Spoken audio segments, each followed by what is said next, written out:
Let's take a look at the Scarlet Knights. The first 20 games of the season, something was missing, right? They were just 10-10 overall, had a hard time scoring inside. A lot of their stats that they wanted to be good just weren't. The last 5 games, they've gone 4-1. Their points per game is up. Their paint points are up. Really, every detail is up. So what's been the difference?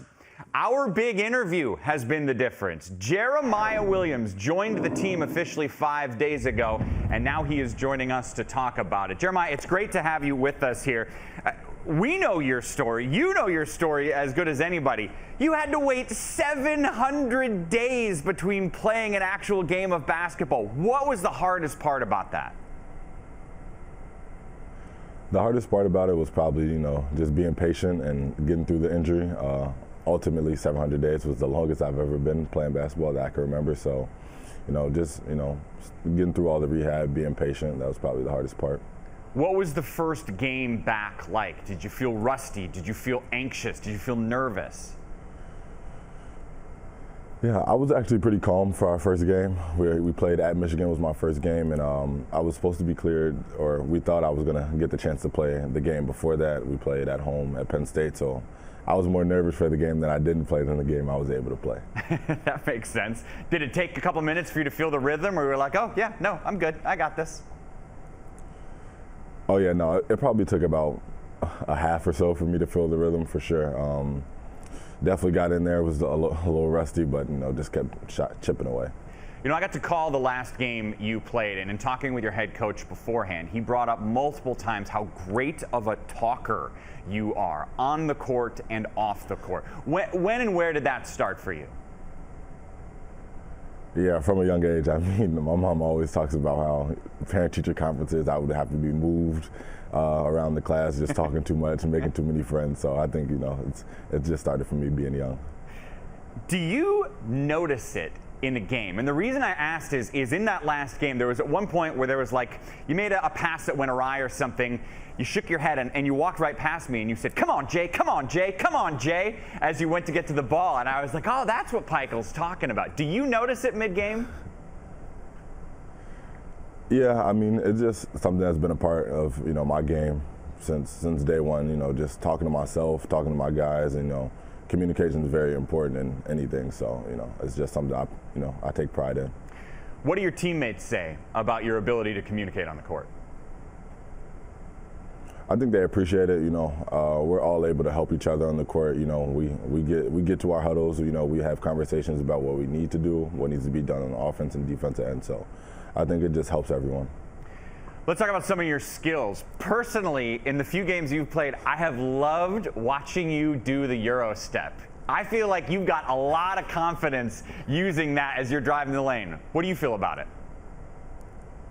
Yeah, a lot of, my basic skills have just stemmed from, just me playing and, outside on the basketball court with my friends, or, the Euro step is a big common move. So, I've been doing it for a long time, very confident in it, and, it's a go-to move.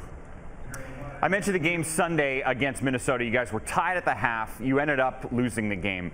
What could you as a team take away from that? What's something you learned from that loss?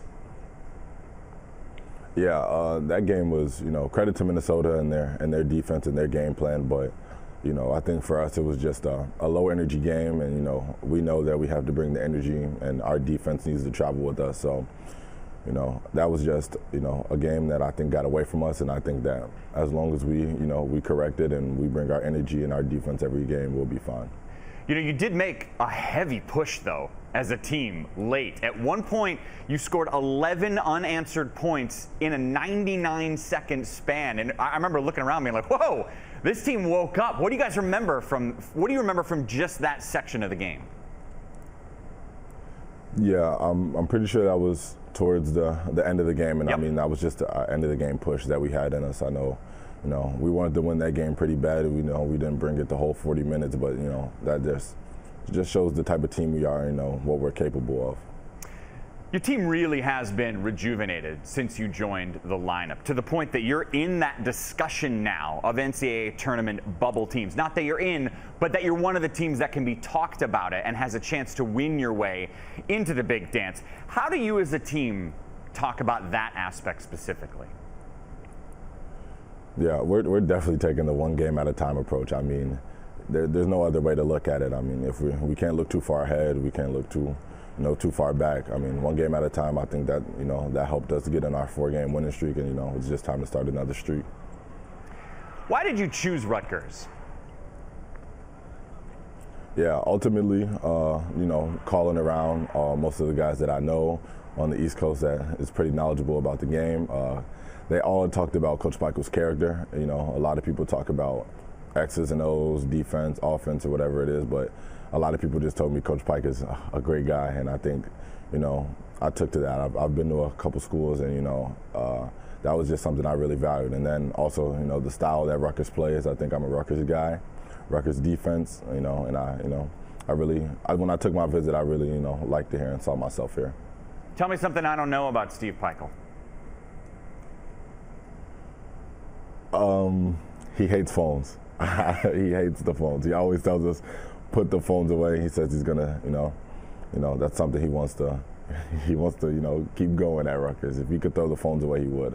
He told me he thinks one of the reasons you stand out so much is because this generation is so used to texting each other, and that you have this great skill set of being able to old school communicate with people in a way that a lot of people your age don't have.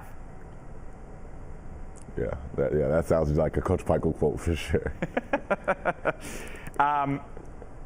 You went to a really prestigious basketball school in high school. Chicago's Simeon is a real deal place where a lot of great players have played. What was that like for you? It was a great experience. I mean, I only went there for my senior year, but in such short time we were able to win the city championship, and then also with the players that came through there, Taylor Horton-Tucker, Zach Norvell, Derrick Rose, Jabari Parker, Kendrick Nunn, like the list goes on, but those guys come back, and they're part of the program. Simeon Nation is it's like a family, a brotherhood, and it was a unique experience to be a part of. I mean, it's the best program in Chicago, and it has such a rich history. I was blessed to be a part of it. Up next is a game against the number 3 team in the country, the Purdue Boilermakers. What's the game plan against them? Play hard, bring our defense, and bring energy. I mean, in the 4 games that we were able to win, whenever we did that, and I think we got the result we wanted. So when we bring that and we do it to a high level, I think we can beat anyone. Jeremiah Williams, congratulations on the great start to your tenure as a Scarlet Knight. We appreciate you giving us some of your time. Thank you. I appreciate you having me.